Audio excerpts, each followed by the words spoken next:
जी का खालसा वाहिगुरु जी की फतेह। परम सन्मानयोग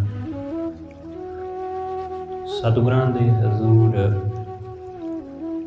जुड़ मिल बैठे रब रूप गुरमुख सत्संगी जन, सतगुरु जी की अपार बख्शिश महरामत दा सदका गुरु चरनां विच जुड़ के बहन का समा नसीब होया। सतगुरु जी की प्यारी अमृतमयी बाणी का कीर्तन गुरु के प्यारे कीर्तनिया पासों आप जी ने सरवण किया। सतगुरु जी के दर जुड़ के गुरु की बाणी द्वारा वाहिगुरु नाल जुड़न दा सांझ पाउण दा निमाणा जिहा यतन उपराला कर रहे हैं।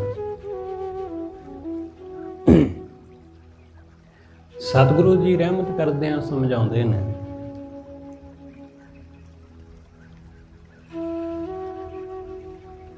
कि उस वाहिगुरु दे नाम तो बिना, उहदी बंदगी तो बिना इस मन नूं होर कोई आसरा, कोई होर सहारा नहीं है। ते इस गल दी सूझ, इस गल दी समझ गुरु दे शब्द नूं विचारन नाल आउंदी है। जदों बंदा गुरु दे शब्द नूं विचारदा है, गुरु दे शब्द नूं जानदा है, तां इस गल दी समझ आउंदी है। उस तो बिना इस गल दा ज्ञान नहीं हुंदा है। बंदा माया नूं अपने जीवन दा आसरा समझदा रहिंदा है, धन दौलत नूं, चीज़ां नूं अपना सहारा समझदा रहिंदा है, किसे बंदे नूं अपना आसरा समझदा रहिंदा है, किसे धी पुत नूं अपना आसरा जानदा रहिंदा है। पर गुरु दे शब्द नाल जुड़ के सोझी आउंदी, समझ आउंदी कि असल विच आसरा इन्हां विचों कोई भी नहीं। असल विच साडा सहारा ना पैसा है, ना चीज़ां ने, ना कोई रुतबा है, ना कोई साडा धी पुत, ना पति, ना पत्नी। असल विच सहारा वो वाहिगुरु ही है, वो परमेश्वर ही है। इस करके सतगुरु कहंदे गुरु दे शब्द नाल जुड़, गुरु दे शब्द नूं जान, क्योंकि वो सूझी देवेगा, वो सच विखाएगा, वो असलीयत तो जानू कराएगा। सतगुरु कहंदे जिस माया नूं तू आसरा समझी बैठा है, उस माया दा तां अपना कोई आसरा नहीं है, उस माया दा तां अपना कोई सहारा नहीं। इस माया नूं मालक कहण वाले बेअंत आउंदे ने ते चले जांदे ने, ते इस माया नूं कोई फर्क नहीं पैंदा।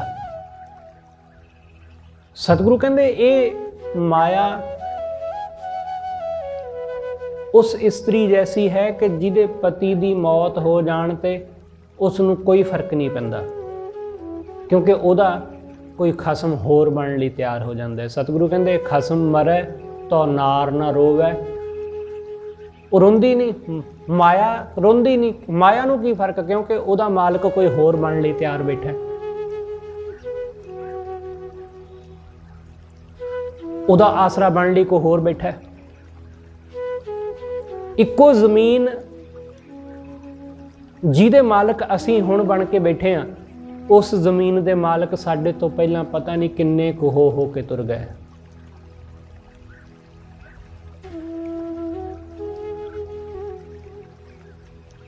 ऐसा ही सब चीज़ां नाल है। जिन्हों असी समझते बैठे हाँ कि साडा आसरा है, वो पता नहीं किन्ने अंक दा आसरा पहला बन चुकी है माया। गुरु दे शब्द राही इहदी सोझी आउंदी है। गुरु इस गल तो जाणू कराउंदा है। गुरु दसदा है कि भरम भ्रमत फिरत बहु जन्म बिलाने, तन मन धन नहीं धीरे। कि भटकदियां माया विच उलझियां बड़े जन्म गुजर गए। ना तन टिकिया, ना मन टिकिया, ना धन टिकिया। टिकदा ते कुछ भी नहीं। ना बचपन टिकिया, ना जवानी टिकी, ना बुढ़ापा टिकिया, ते ना ही ये जीवन टिकिया। टिकदा ते कुछ भी नहीं। हमेशा तो कुछ भी नहीं रहिंदा। सतगुरु कहंदे तेल जद तक दीवे दे विच हुंदा है ना, उन्नी देर तक ही दीवा रोशनी दिंदा है। जब लग तेल दीवै मुख बाती, तब सूझै सब कोई। जदों तक तेल है दीवे विच, उहदे विच रूं दी बट्टी है, तदों तक वो चानण दिंदा है। तेल जलै जदों तेल सड़ जांदा है, खत्म हो जांदा है, ते बत्ती वो भावें अद्धी हाले रहिंदी भी होवे, पूरी तरह रूह की बत्ती हाले सड़ी भी ना होवे, पर तेल मुक गया तो वह बत्ती भी, रूह की बत्ती भी उवें ही पई रह जाती। तेल जलै बाती ठहरानी, सूना मंदिर होई। और दीवा खाली हो गया रोशनी तो बिना। सतगुरु कहते बिल्कुल ऐसा ही है कि जिन्हों तू आसरा समझी बैठा है, ये सब चीज़ां, ये सारियां चीज़ां कि ये मेरियां आसरा ने, मेरा सहारा ने, सतगुरु कहते ये छुट जांदियां जदों आसवासां दा तेल मुक जांदा जे। जदों सवासां दा तेल मुक जांदा है इस शरीर रूपी दीवे विचों, तां जीवन खत्म, हनेरा, फिर कुछ भी नहीं। इसलिए सतगुरु कहंदे इस नूं जाण लै, इस नूं समझ लै चंगी तरह, अपने हिरदे विच वसा लै कि साच नाम, वाहिगुरू दा नाम ही सच है। ओही रहण वाला है, ओही नाल निभण वाला है। गुर शब्द विचार, गुरु दे शब्द दी विचार द्वारा इस गल दी सूझ आउंदी है। गुरु दे शब्द दी विचार राही इस गल दी समझ आउंदी है कि माया दे सब आसरे झूठे ने। माया दे सब आसरे झूठे ने। असीं लोग जिहड़ी भी गल सानू जागृत करदी है, जिहड़ी भी गल राही सानू होश आउंदा है, असीं उस गल नू इग्नोर करदे हां। हमेशा इग्नोर करदे हां। तुसीं बुद्ध दी वो कहानी जरूर सुनी होवेगी कि जदों महात्मा बुद्ध दा, गौतम बुद्ध दा जन्म होया, तां जोतशियां ने, भविख दस्सण वालियां ने गौतम दे पिता नूं कहा कि तुहाडा पुत्तर जिहड़ा है ना, ये आउण वाले समय दे विच कोई बहुत वड्डा साधु महात्मा होवेगा। तां गौतम दे पिता नूं फिकर लगी कि जे ये मेरा पुत्तर साधु हो गया तो मेरा राज भाग कौन संभालूगा। ਇਹ ਘਰ-ਬਾਰ ਇਹ ਕਿਹਨੇ ਸੰਭਾਲਣਾ ਹੈ? ਇੱਕੋ ਇੱਕ ਪੁੱਤਰ ਕਈ ਸਾਲਾਂ ਬਾਅਦ ਹੋਇਆ ਤੇ ਉਹ ਵੀ ਸਾਧੂ ਹੋ ਜਾਏਗਾ। ਇਹ ਤਾਂ ਨਾ ਬਰਦਾਸ਼ਤ ਯੋਗ ਗੱਲ ਹੈ। ਇਸ ਲਈ ਉਹਨੇ ਜੋਤਸ਼ੀਆਂ ਨੂੰ ਪੁੱਛਿਆ, ਸਿਆਣਿਆਂ ਨੂੰ ਪੁੱਛਿਆ, ਗਿਆਨੀਆਂ ਨੂੰ ਪੁੱਛਿਆ ਕਿ ਇਹਦਾ ਹੱਲ ਦੱਸੋ ਕਿ ਮੇਰਾ ਬੱਚਾ ਕਦੇ ਧਰਮ ਵਾਲੇ ਪਾਸੇ ਨੂੰ ਜਾਵੇ ਹੀ ਨਾ। ਉਹਦੇ ਜੀਵਨ ਵਿੱਚ ਐਸੀ ਕੋਈ ਘਟਨਾ ਵਾਪਰੇ ਹੀ ਨਾ ਕਿ ਜਿਹਦੇ ਰਾਹੀਂ ਉਹ ਸਾਧੂ ਹੋ ਜਾਏ। ਤਾਂ ਉਹਨਾਂ ਨੇ ਕਿਹਾ ਕਿ ਹੱਲ ਤੇ ਹੈ, ਐਸਾ ਹੋ ਸਕਦਾ ਹੈ, ਪਰ ਬਹੁਤ ਕਠਿਨ ਹੈ। ਇੰਨਾ ਆਸਾਨ ਨਹੀਂ ਹੈ ਕਿ ਇਹਨੂੰ ਧਰਮ ਵਾਲੇ ਪਾਸੇ ਜਾਣ ਤੋਂ ਰੋਕਣਾ। ਬਹੁਤ ਔਖਾ ਹੈ, ਪਰ ਹਾਂ ਹੋ ਸਕਦਾ ਹੈ ਜੇ ਤੁਸੀਂ ਇੰਨੀ ਮਿਹਨਤ ਕਰ ਸਕੋ, ਮਸ਼ੱਕਤ ਕਰ ਸਕੋ। ਉਹਨੇ ਕਿਹਾ ਮੈਂ ਹਰ ਹੀਲਾ ਕਰਾਂਗਾ, ਪਰ ਮੈਂ ਆਪਣੇ ਬੱਚੇ ਨੂੰ ਰਾਜਾ ਹੀ ਬਣਾਉਣਾ ਚਾਹੂੰਗਾ। ਮੈਂ ਨਹੀਂ ਚਾਹਾਂਗਾ ਕਿ ਇਹ ਸਾਧੂ ਹੋਵੇ, ਕਿਉਂਕਿ ਸਾਧੂ ਹੋਇਆ ਤਾਂ ਇਹਨੇ ਸਾਰਾ ਕੁਝ ਛੱਡ ਜਾਣਾ, ਇਹਨੇ ਘਰ-ਬਾਰ ਤਿਆਗ ਦੇਣਾ। ਫਿਰ ਕੀ ਕੀਤਾ ਜਾਏ? ਉਹਨਾਂ ਨੇ ਕਿਹਾ ਕਿ ਇਹਦਾ ਹੱਲ ਇਹ ਹੈ ਕਿ ਇਸ ਨੂੰ ਹਮੇਸ਼ਾ ਖਿੜਦੇ ਫੁੱਲ ਹੀ ਨਜ਼ਰ ਆਉਣੇ ਚਾਹੀਦੇ ਨੇ। ਮੁਰਝਾਇਆ ਹੋਇਆ ਫੁੱਲ ਇਸ ਨੂੰ ਕਦੇ ਦਿਖਾਈ ਨਾ ਦੇਵੇ। ਇਹਦੇ ਦੇਖਣ ਤੋਂ ਪਹਿਲਾਂ, ਫੁੱਲ ਦੇ ਝੜਨ ਤੋਂ ਪਹਿਲਾਂ ਜਾਂ ਫੁੱਲ ਦੇ ਮੁਰਝਾਉਣ ਤੋਂ ਪਹਿਲਾਂ ਬਾਗ ਦੇ ਵਿੱਚੋਂ ਸਾਰੇ ਫੁੱਲ ਤੋੜ ਦਿੱਤੇ ਜਾਣ, ਜਿਹੜੇ ਮੁਰਝਾਉਣ ਵਾਲੇ ਹੋਣ, ਜਿਹੜੇ ਟੁੱਟ ਕੇ ਡਿੱਗਣ ਵਾਲੇ ਹੋਣ, ਜਿਹੜੇ ਪੱਤੇ ਹਰੇ ਤੋਂ ਪੀਲੇ ਹੋਣ ਵਾਲੇ ਹੋਣ ਤੇ ਪੀਲੇ ਹੋ ਕੇ ਡਿੱਗਣ ਵਾਲੇ ਹੋਣ, ਉਹਨਾਂ ਨੂੰ ਪਹਿਲਾਂ ਹੀ ਝਾੜ ਦਿੱਤਾ ਜਾਵੇ। ਇਹਦੇ ਸਾਹਮਣੇ ਹਮੇਸ਼ਾ ਹਰਿਆਵਲ, ਇਹਦੇ ਸਾਹਮਣੇ ਹਮੇਸ਼ਾ ਖਿੜਾਓ ਇਹੀ ਹੋਵੇ। ਇਹਦੇ ਸਾਹਮਣੇ ਕਦੇ ਕੋਈ ਬਿਮਾਰ ਆਦਮੀ ਨਾ ਆਵੇ, ਕੋਈ ਬਿਮਾਰ ਬੰਦਾ ਇਸ ਨੂੰ ਕਦੇ ਨਜ਼ਰ ਨਾ ਆਵੇ। ਇਹਨੂੰ ਹਮੇਸ਼ਾ ਤੰਦਰੁਸਤ, ਹਮੇਸ਼ਾ 9/9 ਬੰਦਾ ਨਜ਼ਰ ਆਵੇ। ਕੋਈ ਵੀ ਇਸ ਨੂੰ ਕਦੇ ਬੁੱਢਾ ਨਾ ਦਿਖਾਈ ਦੇਵੇ। ਇਹਦੇ ਆਲੇ ਦੁਆਲੇ ਹਮੇਸ਼ਾ ਜਵਾਨ ਆਦਮੀ, ਜਵਾਨ ਇਸਤਰੀਆਂ, ਜਵਾਨ ਹੀ ਨਜ਼ਰ ਆਉਣ, ਕੋਈ ਬੁੱਢਾ ਬੰਦਾ ਨਾ ਇਹਨੂੰ ਦਿਖਾਈ ਦੇਵੇ। ਤੇ ਇਸ ਨੂੰ ਕਦੇ ਵੀ ਮੁਰਦਾ ਨਾ ਦਿਸੇ, ਕੋਈ ਲਾਸ਼ ਨਾ ਇਹਨੂੰ ਦਿਖਾਈ ਦੇਵੇ। ਜੇ ਤੁਸੀਂ ਇਹ ਬੰਦੋਬਸਤ ਕਰ ਸਕਦੇ ਹੋ ਤਾਂ ਤੁਹਾਡਾ ਬੱਚਾ ਧਰਮ ਵਾਲੇ ਪਾਸੇ ਨਹੀਂ ਜਾ ਸਕਦਾ, ਇਹ ਸਾਧੂ ਨਹੀਂ ਹੋ ਸਕਦਾ। ਰਾਜੇ ਨੇ ਕਿਹਾ ਹੈ ਤਾਂ ਮੁਸ਼ਕਲ, ਪਰ ਮੈਂ ਕਰਾਂਗਾ।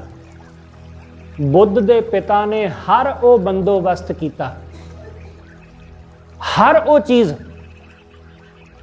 ਕਿ ਫੁੱਲ ਮੁਰਝਾਉਣ ਤੋਂ ਪਹਿਲਾਂ, ਟੁੱਟਣ ਤੋਂ ਪਹਿਲਾਂ ਹੀ ਟਾਹਣੀ ਨਾਲੋਂ ਤੋੜ ਦਿੱਤੇ ਜਾਂਦੇ।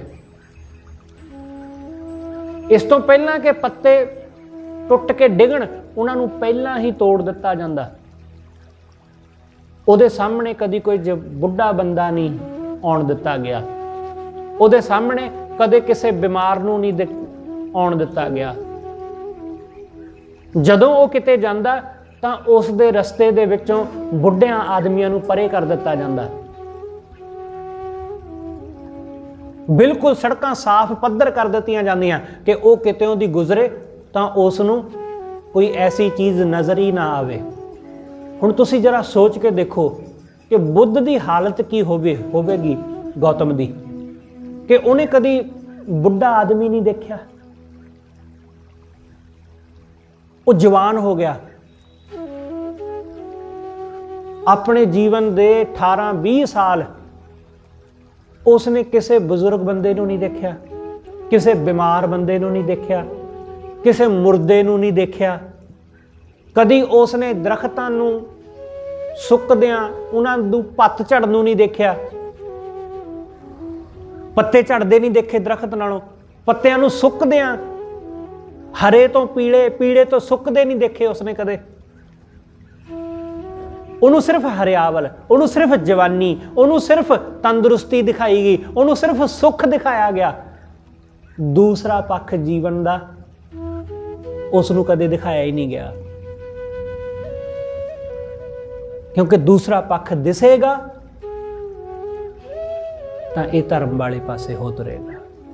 ਤੇ ਹੋਇਆ ਵੀ ਐਸਾ ਹੀ ਬੁੱਧ ਦੇ ਨਾਲ।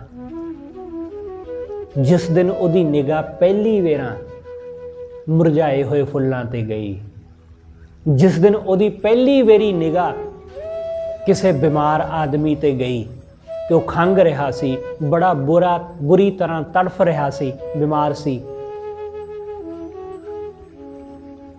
ਜਿਸ ਦਿਨ ਉਹਦੀ ਨਿਗਾਹ ਇੱਕ ਅਰਥੀ ਦੇ ਉੱਤੇ ਗਈ ਕਿ ਕੋਈ ਬੰਦਾ ਉਸ ਨੂੰ ਅਰਥੀ ਦੇ ਉੱਪਰ ਪਾ ਕੇ ਸ਼ਮਸ਼ਾਨ ਵੱਲ ਨੂੰ ਲਿਜਾਇਆ ਜਾ ਰਿਹਾ ਹੈ, ਪਹਿਲੀ ਵਾਰ ਉਸਨੇ ਮਰਿਆ ਹੋਇਆ ਆਦਮੀ ਦੇਖਿਆ।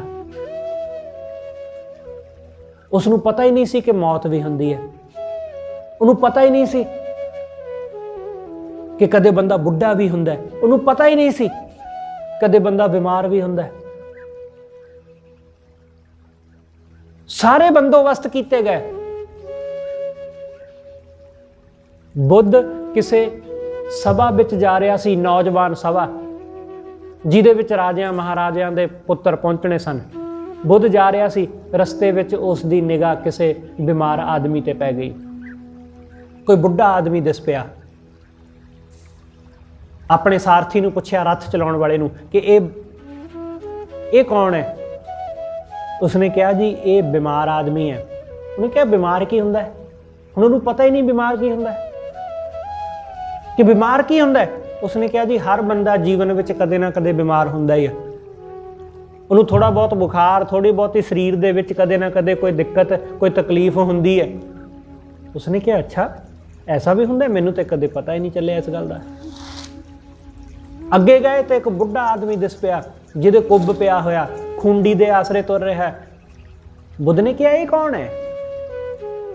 ਉਸਨੇ ਕਿਹਾ, ਜੀ ਇਹ ਬਜ਼ੁਰਗ ਆਦਮੀ ਹੈ, ਬੁੱਢਾ ਹੋ ਗਿਆ। ਬੁੱਧ ਨੇ ਪੁੱਛਿਆ ਕਿ ਆਦਮੀ ਬੁੱਢਾ ਵੀ ਹੁੰਦਾ? ਕਿ ਆਦਮੀ ਬੁੱਢਾ ਵੀ ਹੁੰਦਾ? ਉਸਨੇ ਕਿਹਾ, ਜੀ ਹਾਂ, ਮੈਨੂੰ ਮਾਫ ਕਰਨਾ, ਮੈਨੂੰ ਇਹ ਸਾਰੀਆਂ ਗੱਲਾਂ ਦੱਸਣ ਦਾ ਹੁਕਮ ਨਹੀਂ ਹੈ। ਮੈਂ ਤੁਹਾਨੂੰ ਕੁਝ ਨਹੀਂ ਦੱਸ ਸਕਦਾ। ਪਰ ਬੁੱਧ ਨੇ ਕਿਹਾ, ਤੈਨੂੰ ਦੱਸਣਾ ਪੈਣਾ। ਇਹ ਕੌਣ ਹੈ? ਉਹਨੇ ਕਿਹਾ, ਜੀ ਇਹ ਬੁੱਢਾ ਆਦਮੀ ਹੈ। ਹਰ ਬੰਦਾ ਜੇ ਜਿਉਂਦਾ ਰਹੇ ਤਾਂ ਬੁੱਢਾ ਹੁੰਦਾ ਹੀ ਹੈ।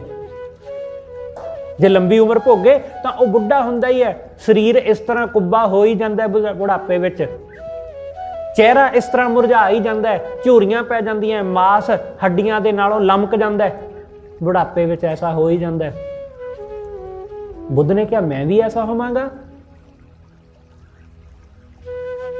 ਸਾਰਥੀ ਨੇ ਕਿਹਾ, ਹਾਂ, ਮੈਂ ਵੀ, ਤੁਸੀਂ ਵੀ, ਹਰ ਬੰਦਾ ਬੁੱਢਾ ਹੋਵੇਗਾ ਹੀ ਜੇ ਉਹ ਜੀਵੇਗਾ।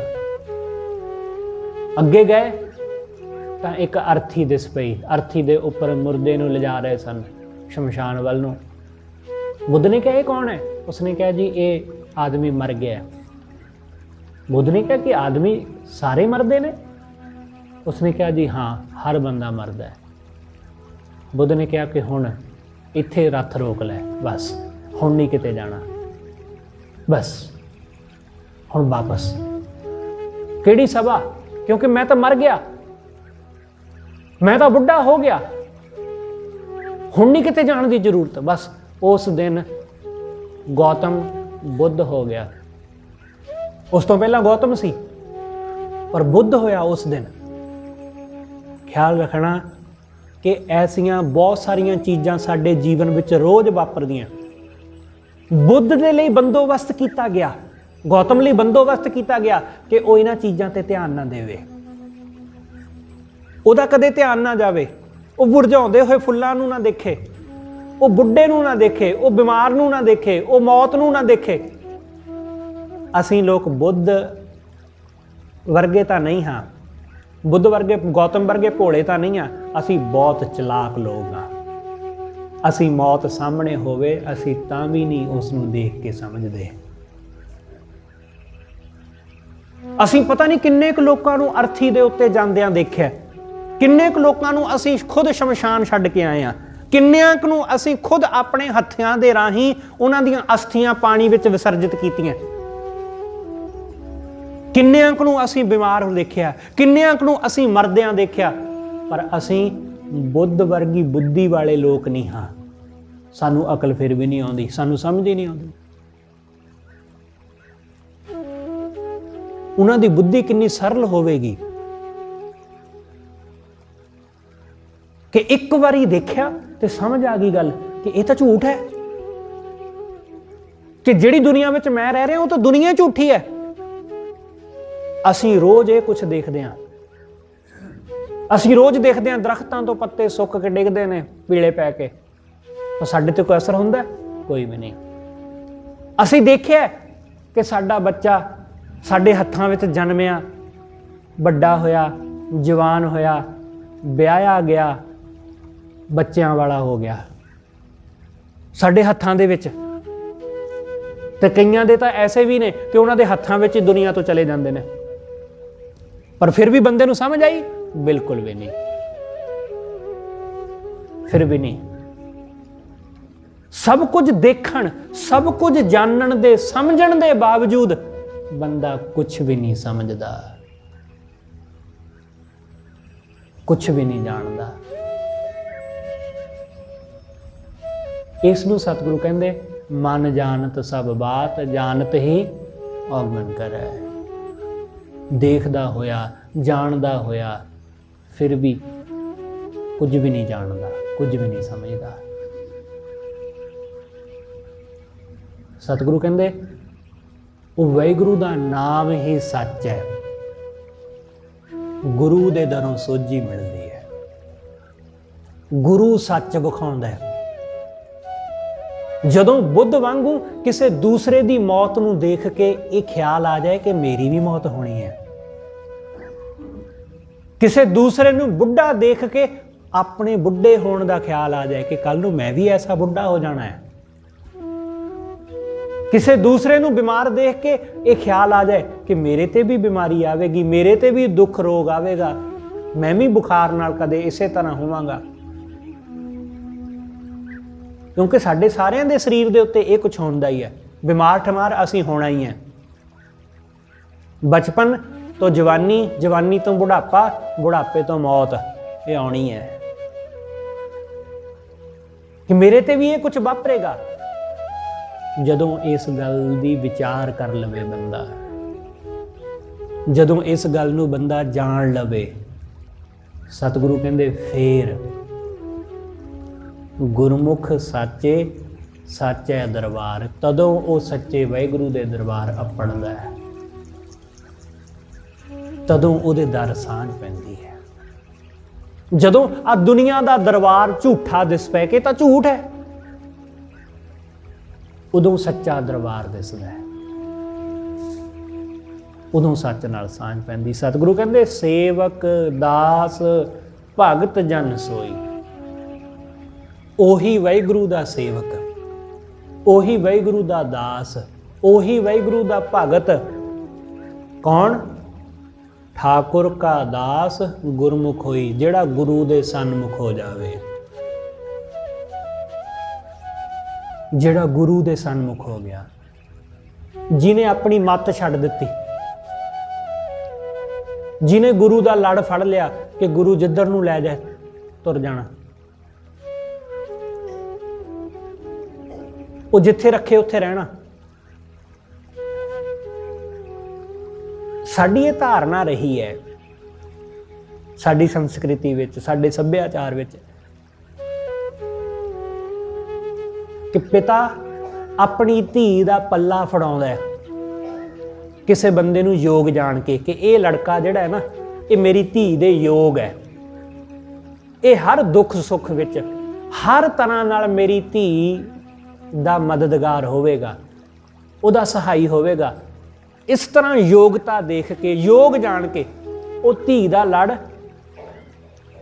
ਧੀ ਦਾ ਪੱਲਾ ਫੜਾ ਦਿੰਦਾ ਹੈ, ਧੀ ਨੂੰ ਆਪਣੇ ਪਤੀ ਦੇ ਨਾਲ ਜੋੜ ਦਿੰਦਾ ਹੈ, ਪੱਲਾ ਫੜਾਉਂਦਾ ਹੈ ਉਸ ਬੰਦੇ ਦਾ ਕਿ ਆ ਲੈ ਧੀਏ, ਆ ਪੱਲਾ ਪਕੜ ਲੈ, ਹੁਣ ਤੋਂ ਤੈਨੂੰ ਮੈਂ ਇਹਦੇ ਲੜ ਲਾਇਆ, ਹੁਣ ਇਹੀ ਤੇਰੇ ਸਿਰ ਦਾ ਸਾਈਂ, ਹੁਣ ਇਹੀ ਤੇਰਾ ਸਭ ਕੁਝ।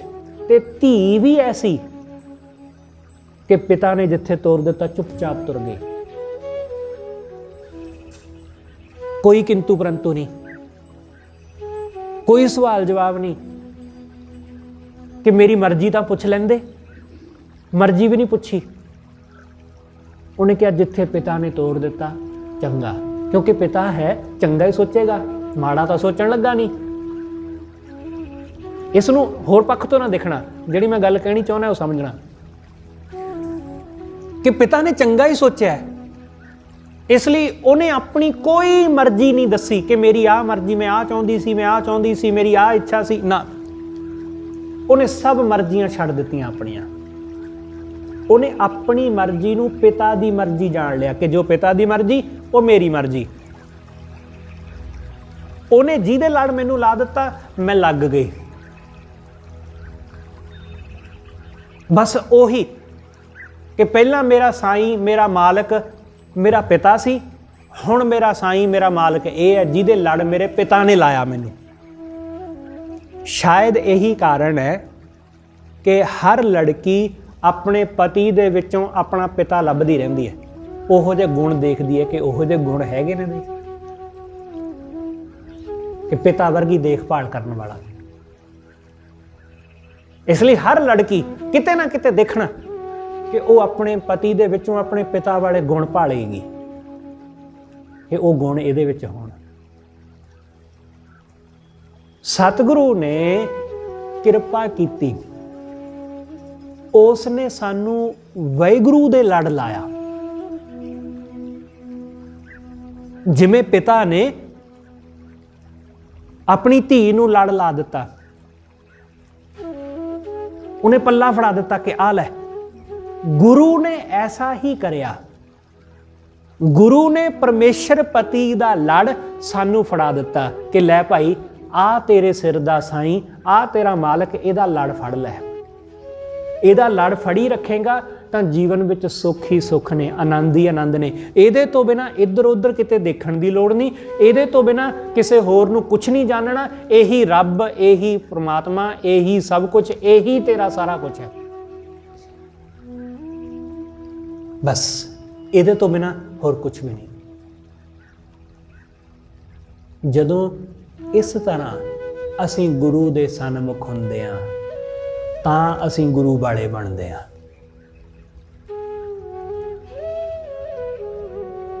ਤਾਂ ਅਸੀਂ ਗੁਰੂ ਵਾਲੇ ਕਹਾਉਂਦੇ ਕਿ ਹਾਂ ਮੈਂ ਗੁਰੂ ਵਾਲਾ ਹੋ ਗਿਆ, ਕਿਉਂਕਿ ਹੁਣ ਮੇਰੀ ਆਪ ਦੀ ਕੋਈ ਮੱਤ ਨਹੀਂ। ਜੋ ਗੁਰੂ ਦੀ ਮੱਤ ਉਹੀ ਮੇਰੀ ਮੱਤ। ਗੁਰੂ ਜਿੱਥੇ ਬਿਠਾਵੇ ਉੱਥੇ ਬਹਿ ਜਾਣਾ, ਉਹ ਜਿੱਥੇ ਰੱਖੇ ਉੱਥੇ ਰਹਿ ਪੈਣਾ। ਉਹ ਭੁੱਖ ਵਿੱਚ ਰੱਖੇ ਤਾਂ ਰਹਿ ਪੈਣਾ, ਸੁੱਖ ਵਿੱਚ ਰੱਖੇ ਤਾਂ ਰਹਿ ਪੈਣਾ, ਦੁੱਖ ਵਿੱਚ ਰੱਖੇ ਤਾਂ ਰਹਿ ਪੈਣਾ। ਆਪਣੀ ਮਰਜ਼ੀ ਕੋਈ ਹੈ ਹੀ ਨਹੀਂ। ਆਨੰਦ ਹੀ ਆਨੰਦ ਹੈ, ਸੁੱਖ ਹੀ ਸੁੱਖ ਹੈ ਇਸ ਵਿੱਚ। ਇਸ ਲਈ ਸਤਿਗੁਰੂ ਕਹਿੰਦੇ ਵਾਹਿਗੁਰੂ ਦਾ ਦਾਸ ਉਹ ਹੈ ਜਿਹੜਾ ਗੁਰੂ ਦੇ ਸਨਮੁਖ ਹੋ ਗਿਆ।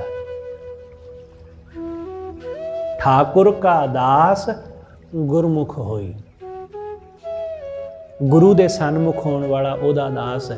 जिन सिर साजी तिन फुन गोई, जिसने इस सृष्टि नूं साजिया, जिन्हें संसार रचिया सिरजिया, सतगुरु कहंदे ओही इस नूं फिर खत्म भी कर दिंदा है। इनू खत्म भी ओही करदा है, ਇਹਨੂੰ ਸਿਰਜਦਾ ਵੀ ਉਹੀ ਹੈ ਤੇ ਇਹਨੂੰ ਖਤਮ ਵੀ ਉਹੀ ਕਰਦਾ ਹੈ।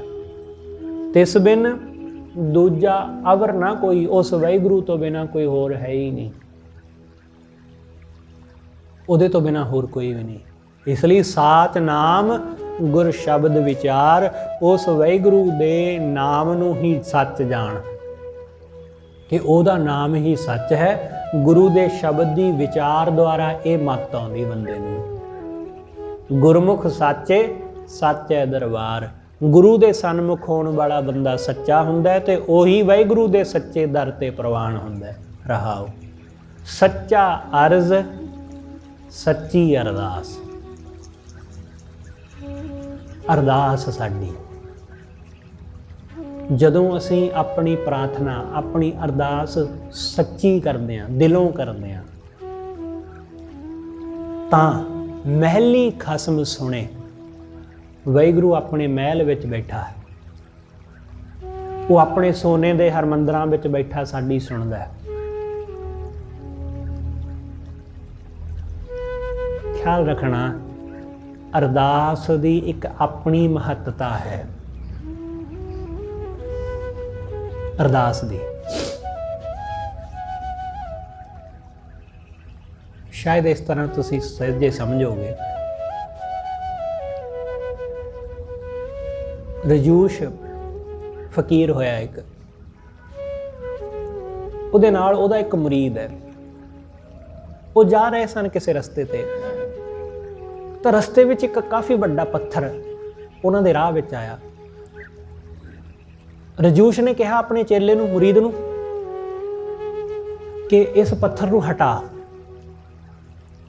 ਇਹਨੂੰ ਰਸਤੇ ਵਿੱਚੋਂ ਹਟਾ ਕੇ ਪਾਸੇ ਕਰ ਦੇ, ਕਿਸੇ ਨੂੰ ਠੋਕਰ ਵੱਜੇਗੀ, ਬੜਾ ਵੱਡਾ ਪੱਥਰ ਹੈ, ਹੋ ਸਕਦਾ ਹੈ ਹਨੇਰੇ ਵਿੱਚ ਕਿਸੇ ਨੂੰ ਨਜ਼ਰ ਨਾ ਆਵੇ, ਤੂੰ ਇਹਨੂੰ ਹਟਾ ਦੇ। ਪੱਥਰ ਕਾਫੀ ਵੱਡਾ ਸੀ, ਭਾਰਾ ਵੀ ਸੀ।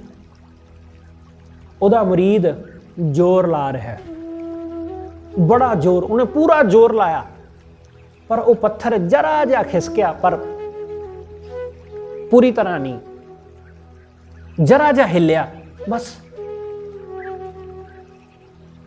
ਰਜੂਸ਼ ਨੇ ਕਿਹਾ ਤੈਨੂੰ ਪੂਰਾ ਜ਼ੋਰ ਲਾਉਣ ਨੂੰ ਕਿਹਾ, ਤੂੰ ਪੂਰਾ ਜ਼ੋਰ ਨਹੀਂ ਲਾ ਰਿਹਾ। ਉਹਨੇ ਕਿਹਾ ਕਿ ਮੈਂ ਤੇ ਆਪਣਾ ਪੂਰਾ ਜ਼ੋਰ ਲਾ ਰਿਹਾ, ਮੇਰੇ ਸਰੀਰ ਵਿੱਚ ਜਿੰਨੀ ਕੁ ਤਾਕਤ ਹੈ ਮੈਂ ਓਨਾ ਜ਼ੋਰ ਲਾ ਰਿਹਾ। ਰਜੂਸ਼ ਨੇ ਕਿਹਾ ਨਹੀਂ, ਤੂੰ ਝੂਠ ਬੋਲਦਾ, ਤੂੰ ਪੂਰਾ ਜ਼ੋਰ ਨਹੀਂ ਲਾ ਰਿਹਾ।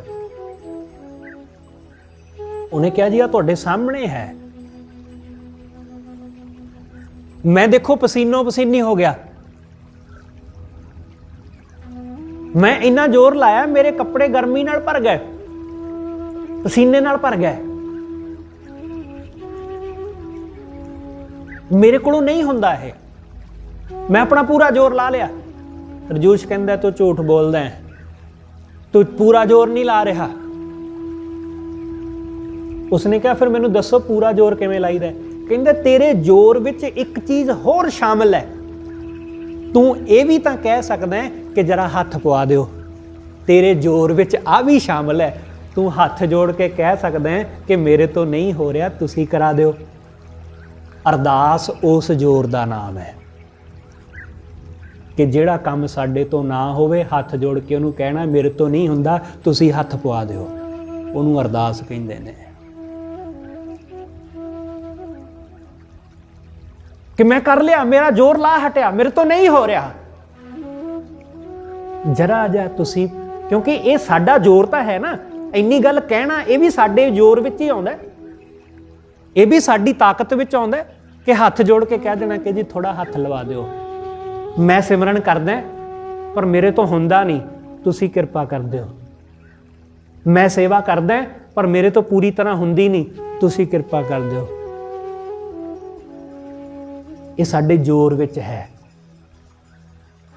ਅਰਦਾਸ, ਬੇਨਤੀ, ਅਰਜ਼।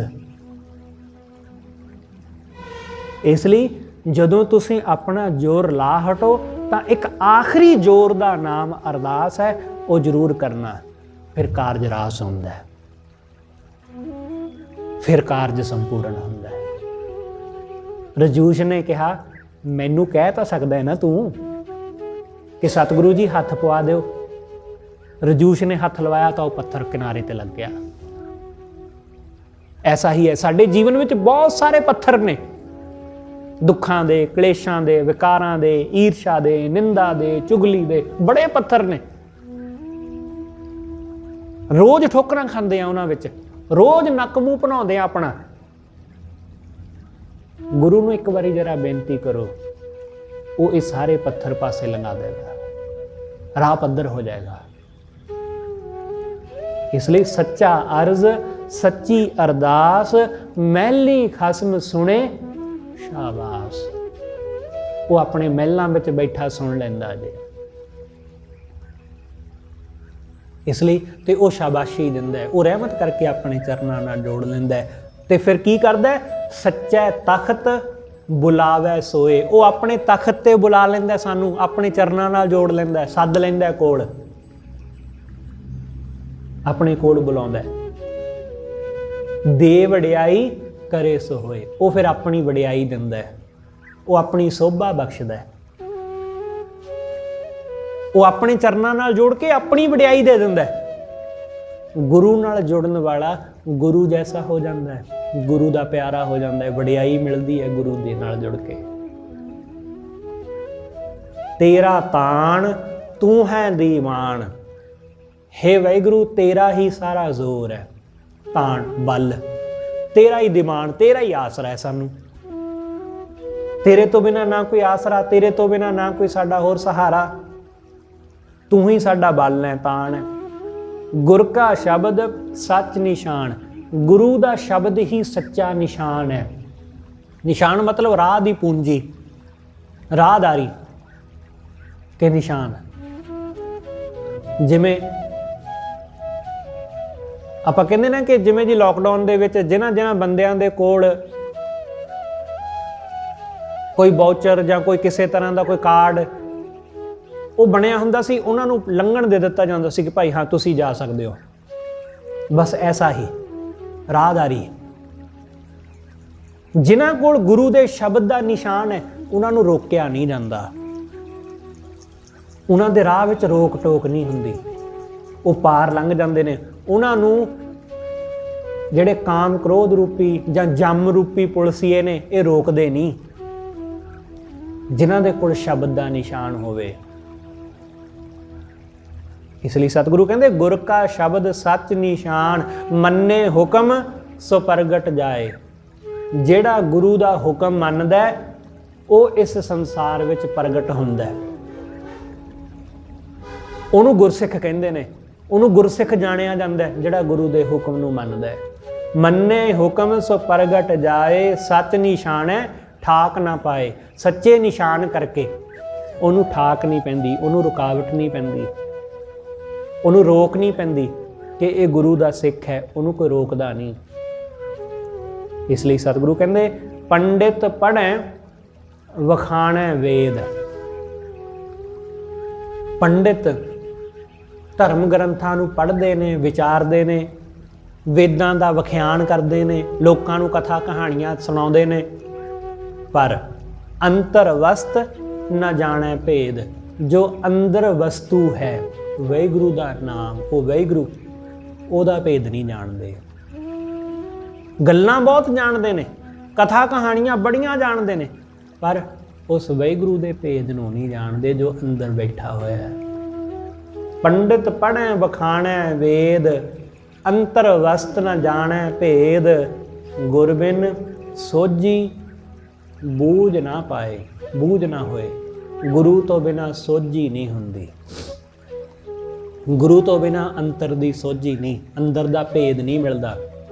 ਗੁਰ ਬਿਨ ਸੋਝੀ ਬੂਝ ਨਾ ਪਾਏ ਹੋਏ, ਸਾਚਾ ਰਵ ਰਹਿਆ ਪ੍ਰਭ ਸੋਏ। ਉਹ ਸੱਚਾ ਵਾਹਿਗੁਰੂ ਜਿਹੜਾ ਸਾਰੀਆਂ ਥਾਵਾਂ ਵਿੱਚ ਰਵਿਆ ਹੋਇਆ, ਗੁਰੂ ਰਾਹੀਂ ਉਹਦੀ ਸੋਝੀ ਆਉਂਦੀ ਹੈ, ਗੁਰੂ ਰਾਹੀਂ ਉਹਦਾ ਪਤਾ ਚੱਲਦਾ ਹੈ। ਕਿਆ ਹੋਂ ਆਖਾਂ ਆਖ ਵਖਾਣੀ, ਮੈਂ ਉਸ ਸੱਚੇ ਵਾਹਿਗੁਰੂ ਨੂੰ ਕੀ ਆਖਾਂ, ਕੀ ਆਖ ਕੇ ਵਿਖਿਆਨ ਕਰਾਂ। ਤੂੰ ਆਪੇ ਜਾਣੈ ਸਰਬ ਵਿਡਾਣੀ। ਹੇ ਸੱਚੇ ਪਾਤਸ਼ਾਹ ਤੂੰ ਆਪਣੇ ਬਾਰੇ ਆਪ ਹੀ ਜਾਣਦਾ, ਤੂੰ ਬੜਾ ਵਿਡਾਣ ਹੈ, ਬੜਾ ਹੈਰਾਨ, ਹੈਰਾਨੀਜਨਕ, ਕਿਉਂਕਿ ਸਾਡੀ ਸਮਝ ਵਿੱਚ ਨਹੀਂ ਆਉਂਦਾ, ਤੂੰ ਬੜਾ ਅਚਰਜ। ਨਾਨਕ ਇੱਕੋ ਦਰ ਦੀਵਾਨ। ਸਤਿਗੁਰੂ ਕਹਿੰਦੇ ਹੇ ਭਾਈ ਉਹ ਵਾਹਿਗੁਰੂ ਇੱਕੋ ਹੈ, ਉਹਦਾ ਹੀ ਆਸਰਾ, ਉਹਦੇ ਹੀ ਦਰ ਦਾ ਆਸਰਾ ਹੈ ਸਾਨੂੰ, ਉਹਦੇ ਹੀ ਚਰਨਾਂ ਦਾ ਸਹਾਰਾ ਹੈ, ਉਹਦੇ ਤੋਂ ਬਿਨਾਂ ਹੋਰ ਕੋਈ ਨਹੀਂ। ਗੁਰਮੁਖ ਸਾਚ ਸਦਾ ਤਹਾਂ ਗੁਦਰਾਨ। ਜਿਹਨੂੰ ਵਾਹਿਗੁਰੂ ਦਾ ਆਸਰਾ ਹੈ ਉਹਦੇ ਜੀਵਨ ਦਾ ਗੁਦਰਾਨ, ਗੁਜਰਾਨ ਪਰਮਾਤਮਾ ਹੈ। ਵਾਹਿਗੁਰੂ ਦੇ ਆਸਰੇ ਉਹਦੇ ਜੀਵਨ ਦਾ ਗੁਜ਼ਾਰਾ ਹੁੰਦਾ ਹੈ। ਉਹ ਮਾਇਆ ਦੇ ਆਸਰੇ ਨਹੀਂ ਜਿਉਂਦਾ, ਉਹ ਵਾਹਿਗੁਰੂ ਦੇ ਆਸਰੇ ਜਿਉਂਦਾ। ਸਤਿਗੁਰੂ ਕਹਿੰਦੇ ਗੁਰਮੁਖ ਸਾਚ ਤਹਾਂ ਗੁਦਰਾਨ। ਗੁਦਰਾਨ ਉਹਦੇ ਜੀਵਨ ਦਾ ਗੁਜ਼ਰਾਨ, ਉਹਦੇ ਜੀਵਨ ਦਾ ਗੁਜ਼ਾਰਾ ਵਾਹਿਗੁਰੂ ਦੇ ਆਸਰੇ ਹੁੰਦਾ, ਚੀਜ਼ਾਂ ਦੇ ਆਸਰੇ ਨਹੀਂ। ਜਿਹੜੇ ਚੀਜ਼ਾਂ ਦੇ ਆਸਰੇ ਰਹਿੰਦੇ ਨੇ, ਚੀਜ਼ਾਂ ਮਿਟ ਜਾਂਦੀਆਂ, ਖਤਮ ਹੋ ਜਾਂਦੀਆਂ, ਤਾਂ ਉਹ ਬੜੇ ਦੁਖੀ ਹੁੰਦੇ ਨੇ, ਉਹ ਬੜੇ ਖੱਜਲ ਹੁੰਦੇ ਨੇ। ਪਰ ਜਿਨ੍ਹਾਂ ਨੂੰ ਵਾਹਿਗੁਰੂ ਦਾ ਆਸਰਾ ਹੋਵੇ, ਚੀਜ਼ਾਂ ਭਾਵੇਂ ਉਹਨਾਂ ਕੋਲ ਥੋੜ੍ਹੀਆਂ ਵੀ ਹੋਣ, ਉਹਨਾਂ ਦੇ ਜੀਵਨ ਵਿੱਚ ਸੁੱਖ ਬੜਾ ਹੁੰਦਾ ਹੈ, ਆਨੰਦ ਬੜਾ ਹੁੰਦਾ। ਇਹ ਸੁੱਖ, ਇਹ ਆਨੰਦ ਉਹਦੇ ਨਾਮ ਦਾ ਗੁਜ਼ਰਾਨ ਸਤਿਗੁਰੂ ਰਹਿਮਤ ਕਰਕੇ ਸਾਨੂੰ ਸਾਰਿਆਂ ਨੂੰ ਬਖਸ਼ੇ। ਹੋਈਆਂ ਭੁੱਲਾਂ ਲਈ ਖਿਮਾ ਸਤਿਗੁਰੂ ਜੀ ਅਤੇ ਆਪ ਸਰਬੱਤ ਸੰਗਤ ਬਖਸ਼ਣਯੋਗ। ਭੁੱਲਾਂ ਨਾ ਚਿਤਾਰਦੇ ਹੋਏ ਆਖੋ ਜੀ ਵਾਹਿਗੁਰੂ ਜੀ ਕਾ ਖਾਲਸਾ, ਵਾਹਿਗੁਰੂ ਜੀ ਕੀ ਫਤਿਹ।